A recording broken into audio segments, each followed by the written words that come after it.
Welcome back to the Dead Air Records podcast. This is season 2. Season 2. My name is Jess. And I'm Mark. We've nearly forgotten how to do a podcast. It's been a geez. minute, but we are back. So yeah, we're in Dead Eye Records. We are an independent record shop based right here in the heart of Liverpool.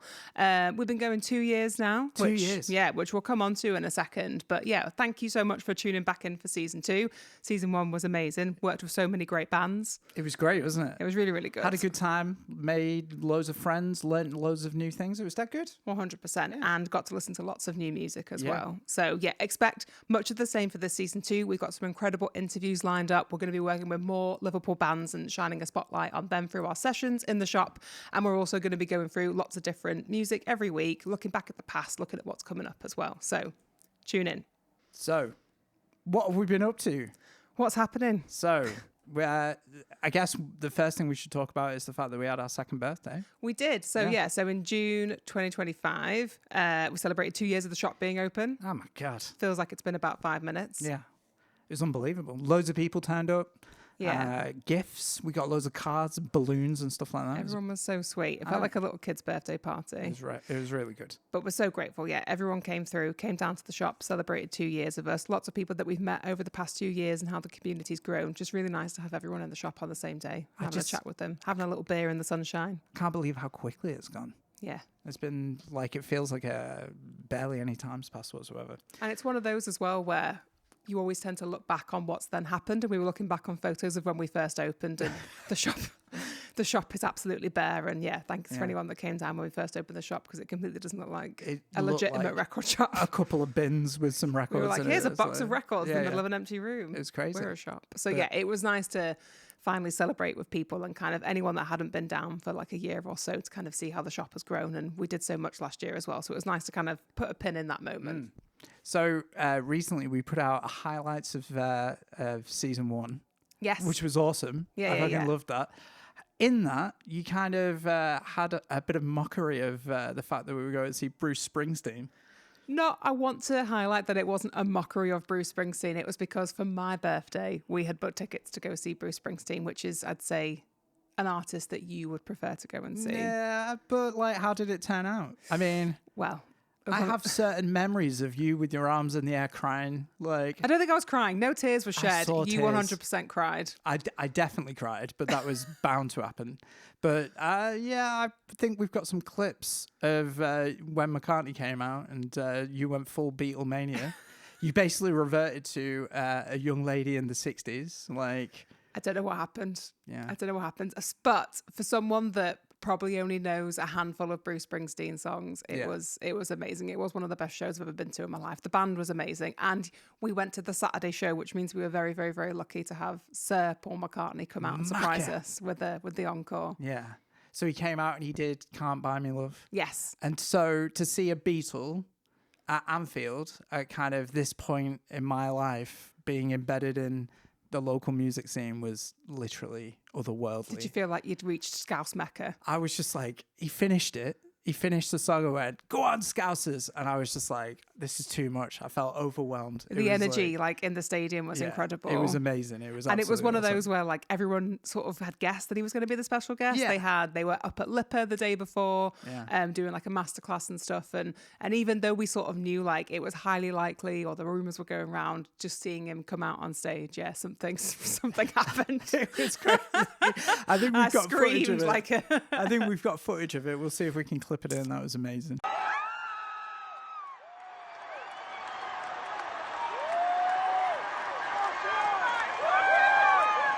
Okay, and if we do put it in, then I'm 100% going to remember the next time there's an embarrassing clip of you. So we can... Hell no. No, we're not allowed to do that.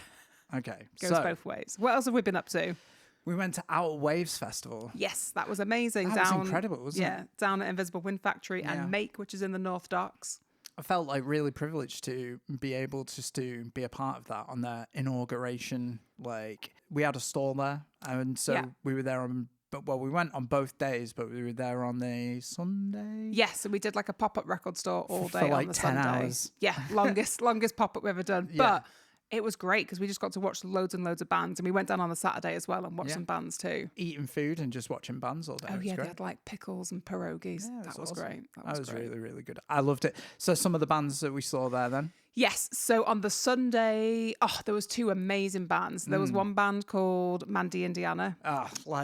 They were just... That was mind-blowing. Yeah. Honestly, I was getting goosebumps watching that. The second they came out on stage, like the way they grabbed everyone's attention, the stage presence, they were so tight. Yeah. It was insane. It was crazy. So heavy, but like the complexity and like the tightness of their performance was incredible. Absolutely wild. And Silver Wing Killer. Yes. Oh, they were great. They were earlier in the day, and it totally like switched the energy vibe, because without Waves, it was very much like alternative music, and that could kind of like sway into sort of like psyche stuff, but it also went quite industrial, and there was lots of electronic, and it really like crossed all these different genres and everything that feels like a little bit left of the main.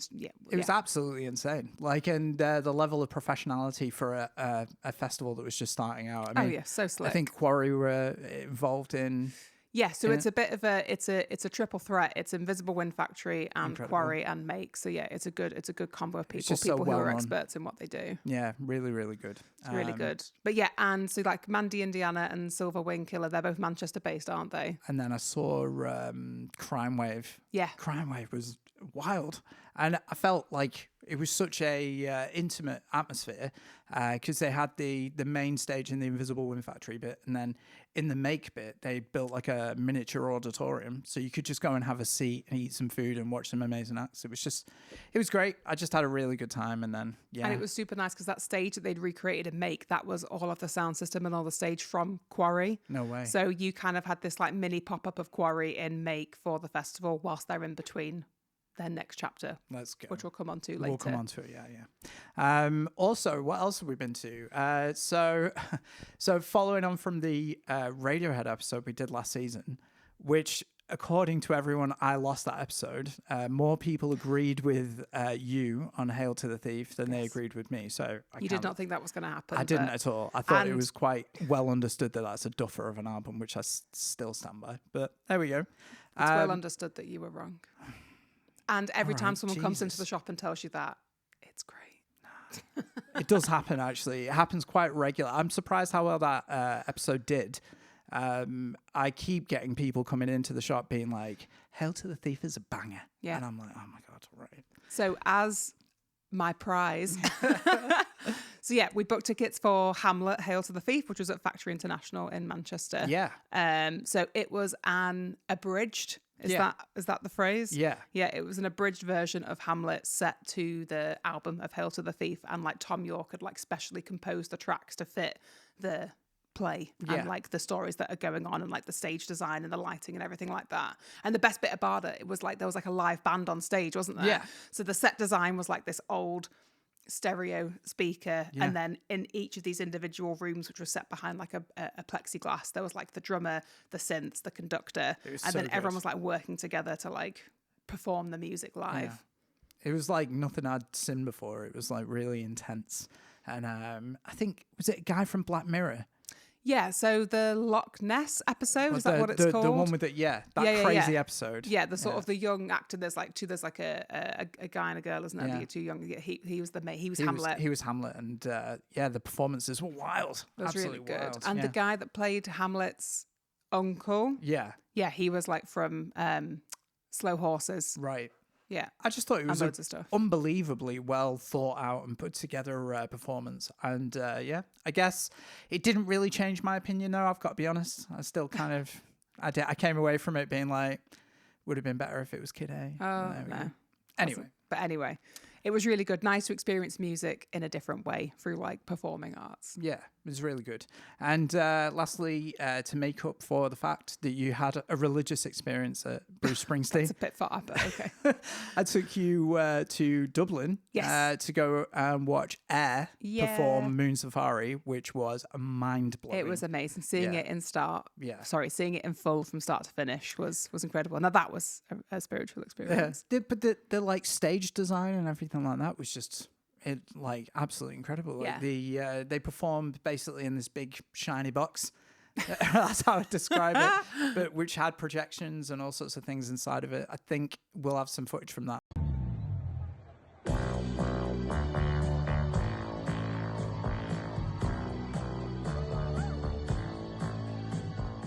as well. Oh yeah, we definitely took loads of videos of that. Yeah. Yeah, it was sort of this like panoramic rectangle Yeah. light box, and then they would like have LEDs that like went around it, but they also have projections, and like sometimes they would use those to kind of bring the Moon Safari artwork to life. They would use lights to kind of depict different songs, that it kind of like was all it looked really, really cinematic, didn't it? It was and amazing. They were dressed in like full white safari chic French outfits with like touches of silver. It was really, really good. It was great. It was awesome. I had such a good time. And they were lovely. Like they were like bye. The little bye at the end. He was like, goodbye, thank you. I was like, oh my God, you're so cute. Yeah, they were adorable. Yeah, it was great. Anyway, so that's what we've been up to, I guess. It's been a busy couple of months. It has. But we're back. We're back with a new season. Yeah. 10 episodes this season. 10 episodes this season. A focused effort. Yeah. With some wild interviews coming up and some great live performances. So stay tuned.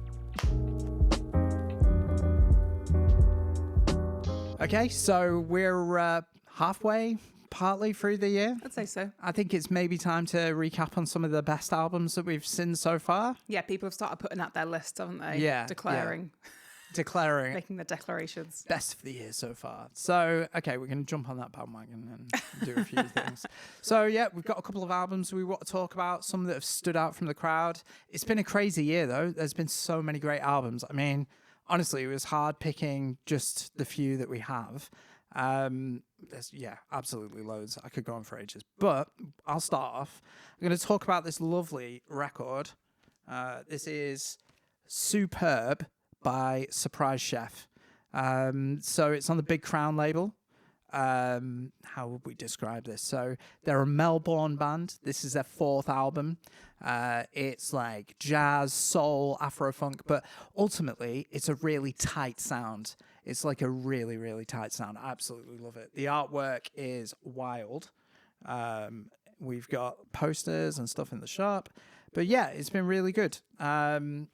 So for fans of Bad Bad Not Good, the L. Michaels Affair, Khruangbin, I think I'm saying that right now, aren't I? Yeah. It's been long enough. Yeah. Right. Let's go with it. Yeah. So 4th album, follow up to Education and Recreation. Great vibes. And they're playing in Manchester in September. Yes. Yes. Yes. Yeah. So that's my first pick. Honestly, if you get a chance, check it out. It gets regular play in the shop, doesn't it? I mean, it's been on almost every day. It's a really good go-to album as soon as we open the shop. It's just good vibes. And really in the shop, that's what you're looking for. It's just something that you can stick on and it's not too much. It's not too little. It's perfect. Super nice for home as well. Yeah, I love it. It's great. And I think these copy come in tangerine. Yes. Yeah. Like a little translucent tangerine. Got a little video on our Instagram as well, haven't we? Yeah. So what have you got? Nice. So it came out earlier this year. So John Glacier brought out her first full-length studio album. Here it is. It's called Like a Ribbon. It's out through Young. Young's a great label. Young's a great label. Yeah. Big fan of Young. Love FKA Twigs, Jamie XX, The XX. Kamasi Washington's on that label as well. Way, right. Okay. So that kind of gives you a vibe of like what their sounds are like and what their artists do.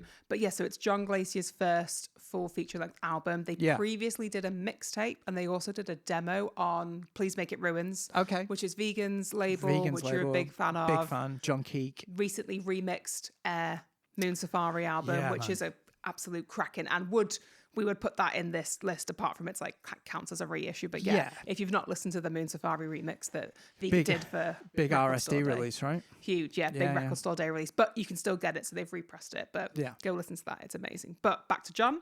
So this is like a hazy experimental blend of hip hop and electronica and spoken word. It's very much got like a stream of consciousness vocal delivery. It's kind of really subtle, couple of little like break beats in there. Nice. It kind of goes a little bit heavy in places, but it's really, really nice. Almost feels like you're listening to someone's diary entry. Yeah. But as soon as I saw that Young had put something new out, I was like, "Ooh, what's this? Hadn't heard of John Glacier before." Apart from on your favorite album of last year. Yeah. So Jamie too many X's. Jamie XX's album In Waves. Wow. Really got to put my teeth back in for the season of the podcast. Yeah. John Glacier featured on that. So that's when you kind of go, ooh, triggered a little memory from there. But nice. It's a cracking album. Go have a listen to it. If you're a fan of Eve Schumer or like Tirza, like reckon it would definitely be up your street. Nice. Okay, so next, I don't have it in the shop. I've been trying to get hold of it for the shop, but it's just not been available. Is McKinley Dixon's Magic Alive on City Slang. So 5th studio album, follow up to Beloved Paradise Jazz, which is based on the famous Toni Morrison book, Beloved. So yeah, it's I would say it's at its roots, it's a hip hop record, but it's got live instrumentation. It's a real jazzy record. And yeah, it just it feels really tight. It feels like uplifting and joyful for fans of like JPEG Mafia, maybe Geordie Creep even, Billy Woods, that type of vibe. But yeah, it's got horns, woodwinds, percussion, but ultimately it just stays on this banging hip hop sound. And I think there's like a prog element to it as well. I think it's a story. The whole album's a story. And it's about trying to resurrect one of their dead friends. It's a really deep record. So the thing about McKinley Dixon as well, all of the records that he's put out, really snappy. Like I think the last one was like 30 minutes. Oh wow, maybe so it's like a really lean minutes. record. Really lean. So same with this one, it's like 35 minutes, but honestly, once you hear it one time, you're like, oh my God, that was amazing. And then I've listened to it on repeat pretty much since then. So yeah. Nice. Hopefully we can get it in. Yeah. We'll see. What's next? So next up, this is one that is both like been top of our list so far, hasn't it? Maybe album of the year. I mean, maybe. I'm just saying. It's too early to call. Yeah. But yeah, if you've not heard it yet, this is May Simone's Animaru. Yeah. So it's out through Bayonet Records. It's her debut album. That's Beach Fossils, right? Yeah. So it's Beach Fossils. I think the guy from Beach Fossils, it's his label. And then like they've got like a roster of artists. Nice. What an absolute kicker of a debut album. I can't believe it's a debut when it's this polished. Yeah. But yeah, she's a multi-instrumentalist, but guitar is her primary instrument. She began playing like electric and jazz guitar at the age of 11. Incredible musician. Inspired by the likes of like Grant Green and João Gilberto. Come on, you got it. You nearly got it. João Gilberto. João Gilberto. I never know how to say it myself. Don't worry. Inspired by Gilberto and Grant Green. And the sort of like the jazz guitar aspect of it. But yeah, super dreamy, really jazzy, but like indie pop. It definitely like fuses all these different genres together. You definitely can't be like, it's this one genre. Yeah. And it just sounds so lush. But the thing I like about it most, it's got like a bossa nova vibe to it. It really does have a bossa vibe to it. Yeah. So because it's been like really sunny and we've had like summertime, just like having some sort of bossa nova beats, but having that sort of like dreamy indie pop, lush cinematic vibe over the top of it. Absolutely gorgeous. And then it's bilingual lyrics as well. So like May will sing in English, she'll sing in Japanese. And it kind of, again, it's just all this fusion of things going on in the music. It's amazing. And if you go online, there's like loads of like gorgeous intimate performances of just her playing the guitar. But then also when you've got the full band, like all the instrumentation, it's really, really nice.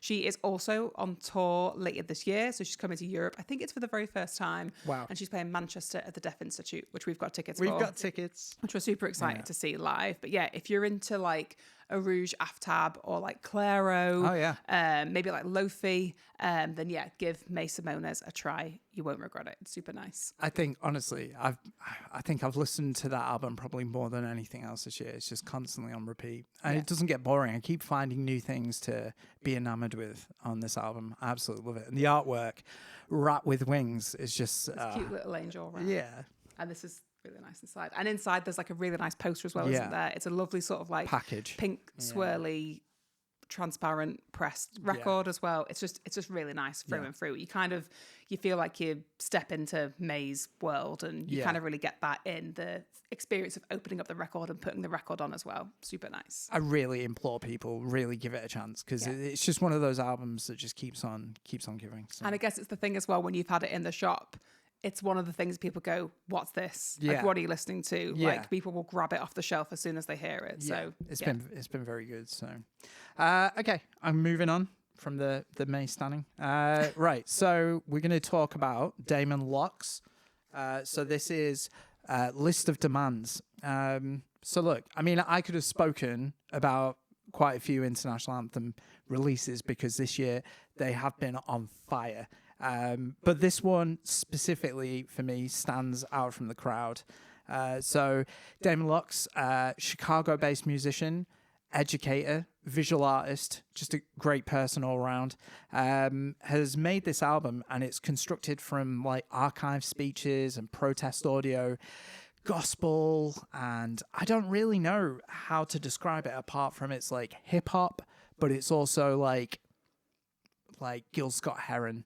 I mean, it's a lazy comparison to just say Gil Scott-Heron, but it is true. It does really hark back to that period of time. But as I say, this one has stood out for me. It's one that I've had on quite a lot in the shop, but I could have spoken about, Macy Stewart. I could have spoken about Alabaster de Plume. There's no misses when it comes to international anthem. It has been a crazy year for international anthem. But yeah, I absolutely love this, and the artwork's incredible. So yeah, if you like jazz, if you like hip hop, if you like international anthem, this is like an essential pick. So please, go give it a shout. Nice. Changing up the vibe quite a lot. I'm bringing to the table favorite albums of the year so far is Turnstile. Yeah. I mean, it's impossible not to really talk about. Not to. Yeah. It's really good. So I feel like everyone's probably, if you haven't heard of Turnstile, I've heard of Turnstile now because they've had a massive summer. So for fans of like At the Drive-In, Fugazi, I'd say maybe like Knocked Loose, although they're a little bit more on the heavy side. Yeah. They brought out their 4th album this year called Never Enough. They're a hardcore band, very much based in like the Baltimore, Maryland hardcore scene. I'm very trepidatious about speaking about Turnstile because the fan base is crazy strong. Yeah. I was going to go with. Yeah. I'd say we've always done well with their albums. Like in the shop previously, they have such an amazing fan base. The band themselves have gone through quite a journey.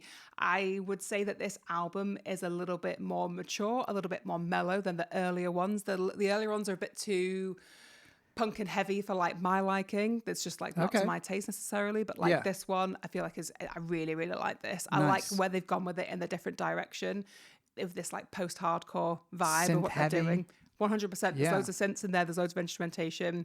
There's like a flute solo from Shabaka Hutchins, which is on there. So like the collaborators they are bringing into it. You've got backing vocals from like Hayley Williams from Paramore and like Faye Webster. And you've also got Dev Hines, which is Blood Orange and obviously previously Lightspeed champion, who was doing all the cello on the work as well. So yeah, when you think like, oh, it's, it's a heavy album, it's a heavy band, it's post-hardcore, you've got cello on there, you've got flute, you've got these backing vocals. There's so many deep layers to it. And what I really like about it as well is they've gone about this album in a really interesting way, with like putting on the free shows in their hometown and like doing like the visual film that went along with it as well. Yeah. I think it's just really interesting when a band that comes from a particular genre maybe doesn't necessarily... Well, they take new routes into talking about that. And that's definitely how it's come across my plate. Yeah. Because I've been susceptible to the marketing and been like, oh, I'll give this a go. And then I've listened to it and I've really, really, really enjoyed it. It's a solid record. I mean, the thing is, it's like you say, it's more mature, right? Yeah. It seems like a really artistic endeavor. And, again, the artwork's incredible. I love the interior.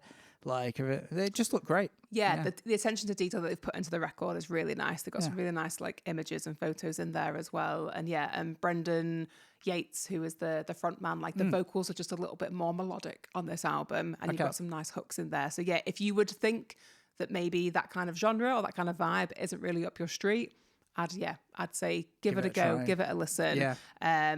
It's just been Glastonbury as well, so yeah, maybe go check out their Glasgow set on the iPlayer because that was really, really good. Yeah. Oh wow, cool. So yeah, they're having a good moment. Excellent. Last one we're going to talk about for the moment is Maya Blaney, A Room with a Door That Closes. This is on Lex Records, and it's, to be fair, it's only just really come out, and I'm still contending with it. I had a couple of records that I was going to talk about, but this one's kind of just edged it slightly. So yeah, NYC based artist. It's a solo record, but it's really hard to describe. It's almost like breakcore at times. It's very IDM influenced for fans of like Aphex Twin, FKA Twigs, Prodigy. I would say it's infused with like 90s grunge as well, which is a weird. Can you imagine like 90s grunge with like Aphex Twin? Sounds like a dream combination, to be honest. Honestly, it's really, really cool. As I say, it came out in June, so it's not been out that long, and I'm still kind of contending with it. But it's just one of those records. I just think I've not heard anything else like it. And you love Lex Records as well. Like, you're Lex a big fan of, Records. like, Zahara's on Lex. I and Dress. I Dress. Yeah. And some of the MF Doom catalogs on there. It's just, they're really pushing. The fact that they've invested so heavily in this artist and just given them free reign to do whatever they want. And it's a wild record, honestly. So, yeah, Maya Blaney, A Room with a Door That Closes on Lex Records. And I think that's it for the time being. Yeah, I think what kind of, like, brings all of these selections together is they're all quite experimental. Yeah. They all kind of, like, bring in different aspects of different genres That's or so different true. like subcultures. And I think although we kind of go from like something like super heavy like Turnstile up to like May Simona's, which is like something very like bossa nova and dreamy and indie. To like Damon Locke's, which is spoken word and sample based. Yeah. Yeah. There's a really good cross section there for you to dive into if maybe you feel like you're a bit like behind on what albums are out this year so far. I kind of just feel like this period of time, experimental music is just like, you know, people are free to create however they want. I think there's an appetite for it as well. Like, people want to hear new things. New things, exactly.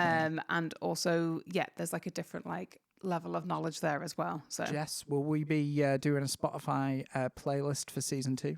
yes, I will do that. That's a really good idea. Thank Yeah. you. Let me add that to my list of things. Never-ending list of Yes. things. So to yeah, do. we'll create a new playlist for season 2. So yeah, we'll drop the link down below in the show notes and on social media, and then you can check out some of these tracks as well. So we're doing Across the Counter again. We're back.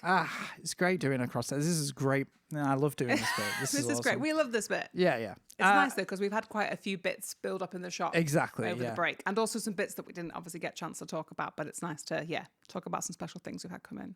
So I've got something really special to talk about. What To have you start got? with. Okay, so we have here 3 Feet High and Rising by De La Soul. A classic album. A classic hip hop record. This is a 1989 UK pressing. It's also the Demont pressing. Ooh, what does that mean? Well, there was 2 UK pressings that were done. This one is a saucier one, basically. It's rarer to find. Okay. It's great. What's awesome about this is, although it is what we would call a collectible record, it's still pretty affordable. And yeah, it's just one of those records that everyone wants in the collection. Released, as I say, in February 1989 on Tommy Boy Records. This was the dawning of the Daisy Age hip hop movement, basically. So it moved away really from the emerging gangster rap scene and basically made it something a bit more hippie. And yeah, it's just a classic record. It's in such good condition as well. In fact, I've never seen one of these before. It's never come into the shop. And yeah, it's lovely. And when we say like affordable, we're sort of talking like £60-70, aren't we? Yeah. For like a first press record. Yeah, for a first press. Yeah. Oh, what's inside? So it comes with this comic book in it, which is really cool. Obviously, we have taken the record out of it, and the record is in a lovely anti-static plastic in it, which is awesome. Yeah, that has been cared for. That has been cared Please for. look after your records. Yes. Buy proper inserts for them. And so, yeah, it's just lovely to see. We don't see this very often. And just to have a copy, let me tell you, Jess, I've been fighting with taking this one home, to be honest, but because we don't have it in the collection. Oh, no. But you can't take them all home, eh? So, yeah, De La Soul, Nice. 3 Feet High and Rising, UK, Damont, first pressing. Nice. Gorgeous. Very nice. Yeah. What have you got? So I've got something sealed. So unfortunately, I can't open it up because it would change How much it's worth. change its value 100%. So this is probably quite familiar to people. You might have heard of her Don't know. I don't know. Small up and comer. Yeah. So this is Taylor Swift's Folklore, the Long Pond studio sessions. I feel like I've got all of the difficult things to say today. That was incredible. Thank by you. the way. You navigated that with grace. So this is a live acoustic performance album for Folklore, which is the album that came out in 2020. So big singles on here are like Cardigan, Exile with Bon Iver, August. It's like all the sort of like cozy autumnal indie songs. It was her big shift away from like pop into indie folk. It's only ever been pressed once. It was a Record Store Day exclusive release for 2023. It's a double LP, so I'll try and describe what's inside, seeing as we can't open it up. It's a double LP on like a moody grey coloured vinyl. It was limited to, I don't really think this is the correct use of the word limited, but 75,000 copies. It's not really that limited. No, not really. I would say, well, the sort of ratio of like copies to Taylor Swift fans probably does make it limited. Yeah, for sure. But normally when we talk about limited editions, the numbers are a lot lower than this. Yeah. But yeah, this particular album, it was limited to 75,000 copies in the US and 115,000 worldwide. So that kind of shows you there was like definitely more in the US than there was across Europe and all the other areas. It sold out within days, of course it did. But what is interesting, it was the first time that an album released for Record Store Day like charted in the Billboard chart so highly. So it reached number 3 in the Billboard 200. That's crazy. So it was this really, really big moment for Record Store Day and kind of solidifying it as both like a big day in the year for collectors, but also like a big influential day in terms of like the charts and like how that can sort of like influence the industry. Yeah.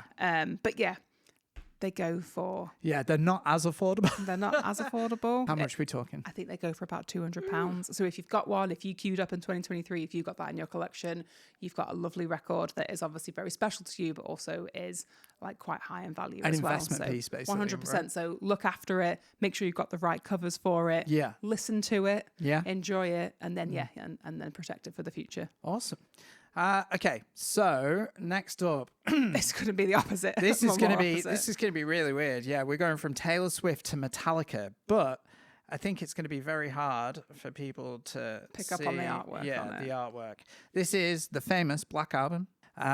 It's the one. Basically. It's the one. When I was checking the track listing of this, like I couldn't believe like how much it is the one. It's the one. It's Enter Sandman. It's The Unforgiven. It's Nothing Else Matters. It's the main album. Wherever I May Roam. It's got all the singles. I don't want to annoy the Metallica fans, but this is the one. So, so what's important about this record? So it's a UK first press. This was in the UK released on the Vertigo label, so it comes with the aloof Vertigo swirl. Such an iconic print. As soon as you see a Vertigo label, you're like, yes. So yeah, really, really cool to have this in. I've never seen one of these before. We've kept it with anti-static inners, but it does have the original inners with it as well, which is super cool. And they got the lyrics on the back as well. Yeah, it's got all the lyrics on the back, so that's proper sound. So yeah, really hard to get hold of. You rarely see it. Like later issues weren't on Vertigo. And yeah, it's a massive collector's piece. Again, not really what I would call an affordable collectible, but still an essential for anyone's metal collection. I guess it's taking those things in terms of when we talk about rare, like it is a first press, it has a Vertigo label, it was pressed in the 90s in 1991. So when you start to like add all those things together, you're like, okay, we're onto something that's a bit special here. Yeah. So, crazy to have it in the shop. And yeah, I love it. So, again, maybe I'll take this home. No, this is not what this segment is. I know. Mark's shopping list. I know. But yeah, so that's some of the great stuff that we've had in. Yeah, and we've got some really special bits coming up the rest of this season as well. To be fair, the last couple of months have been amazing, and we could have spoken about a handful of records, but these are the ones we thought were most apt for this episode, and yeah. So I'm very happy with those. So this is the part of the podcast episode that we like to shine a spotlight on Liverpool and all the amazing talent that's happening here in the city. So one of the first things that I wanted to talk about is that it's just been Glastonbury. It's been Glasgow. It's been Glasgow. We didn't go, but we've watched quite a lot on the TV and enjoyed it from afar, vicariously. Yeah. But there was such a great Liverpool contingent of bands and DJs that went to It was Glastonbury this year. cool. It was like really the good. Scouse takeover of Glasgow. It was 100%. amazing. And I feel like also the city's been so quiet during Glasgow week. it's Because been you feel true. like everybody is there. Yeah. So yeah, it's always really fun to see like the Scouse takeover of Glasgow. I love it. It's amazing. So like bands that you had there this year, so bands you should check out is like The Sway, Jamie Webster, Red Rum Club. You've also got incredible DJs like Lauren Losung and Paige Tomlinson as well. And a band that we talked about in the first season, you also had the Cheap Thrills went and made their Glasgow debut. Which is just so heartwarming to watch. It's was amazing. Just absolutely I just love blown away. following their journey. Yeah. It's so good. They're So going from strength to strength, and it's brilliant to see. it's amazing. So yeah, they were playing on the Thursday and the Sunday, and then I started to see clips of the tent, which was absolutely chock-a-block packed from back to front and out again for the Thursday performance. And then they were so good that they invited them to play again on the Saturday. So like, so I don't know great. how many other bands you can say played Glasgow 3 times in one weekend, but yeah, they've had a mega weekend. I saw I hope the pictures journey back today is all right. Is for all them. right. I saw pictures of the crowd, someone just on someone's shoulders with a big Walton Vale. Oh, yeah. I was like, go on. Yeah, That's Walton amazing. Vale L9. Yeah, let's go. incredible. And then I also saw as well, like they were carrying their kit from stage to stage across the fields in like 30, 32 degree heat. So Let's like, go, boys. well done. All Yeah. credit to them. But yeah, go check them out. So yeah, a couple of Liverpool based bands that you need to go check out. The Cheap Thrills, The Sway, Jamie Webster, Red Rum Club. Obviously they're a little bit bigger. You've kind of heard of them, but also DJs, Lauren Losung and Paige Tomlinson. Well done. That's rep, amazing. Rep the Scousers that have repped us at Glastonbury. That's amazing. In other news, one of our favourite venues, Quarry, closed down, but Super sad. I know, but have announced a new venue. Yay. At Hardman Street. What's interesting is it's formerly the legendary Magnet venue. So many incredible stories. So they're due to open in autumn, and they're currently in hard hat, Building mode. Transformation mode. And so we filmed Those Holy at the end of last season, and Chrissy from Those Holy is involved with Quarry, right? Yeah. And it's just incredible that we have a new venue opening in the centre of town, basically. Yeah, it's going to be such an exciting chapter for them. What they'd established down on Love Lane was incredible, a completely different gig program to like anyone else in the city. Yeah. They really kind of like managed to encapsulate like an indie DIY venue. And the fact that they can take all of that foundation and then now move it to not only a venue that has like steeped in history in the city, but also having a city centre traffic and audience and crowd and footfall. Like, it's going to be really exciting to see where they go from here. It's going to be awesome. I'm so looking forward to it. And it'll bring more bands to the city. Which is great. And they always bring really interesting bands to their venue. You always get to see sort of bands from like out there labels like Deus, and I've had so many good nights going to Quarry, and I'm just blown away that it's going to be in the city centre. And I think we're gonna have an interview with them later in the season. We're hoping to catch up with them later this season and just talk about that journey from Love Lane to Hardman Street, like what they've got planned for the future, what's coming up. And also, I'd love to just chat to them about like, what is it like? What does it take to start up a venue in 2025? Yeah. Because it's really hard for anyone to start up guts. anything independent in this day and age. So yeah, really, really want to talk to them about that, and excited to see where it goes. It's going to be awesome. Jess, we have come to the end of season 2, episode 1. We are back. We are officially back. Yeah. Thank you so much for tuning in. It's been great just to chat about some of the things that have been happening in the shop, some of the music we've been listening to over the past couple of months. We're really excited to share with you some things that are coming up this season, including next week's episode. We have a very special interview. Next week's episode is crazy. Tell me more. It's basically a lifelong dream coming true. Next week, we are interviewing the legendary Alan McGee. I know, right? Insert mind-blown noises. So next week, we get to interview the founder of Creation Records and curator of my childhood. And I'm super nervous about it, but I think it's going to go really well. We have some really cool questions lined up, and it'll just be really interesting to dig into the differences between then and now for the music industry, and you know, what he sees going forward. So, and for anyone that doesn't know, you will know, because yes, Alan McGee, most known for signing Oasis, has worked with Teenage Fan Club, has worked with Primal Scream, Jesus and the Mary Chain, has been this incredible person that's been at the centre of these subculture movements in British music history, really. So yeah, I just can't wait to chat to him about everything. I just can't believe we've managed to, you know, he's been so generous with his time and coming to our little podcast. 100%. It's going to be awesome. Definitely come back next week, dive into that interview with us, and then new episodes every Thursday, weekly, going forwards from today for the next 10 weeks. So, and if you haven't already, subscribe to our YouTube channel. You can also listen to this on Spotify and Apple, all the blah, blah, blah, blah. You know the drill by now. Thanks a lot for tuning in, and we'll see you next week. See you next week.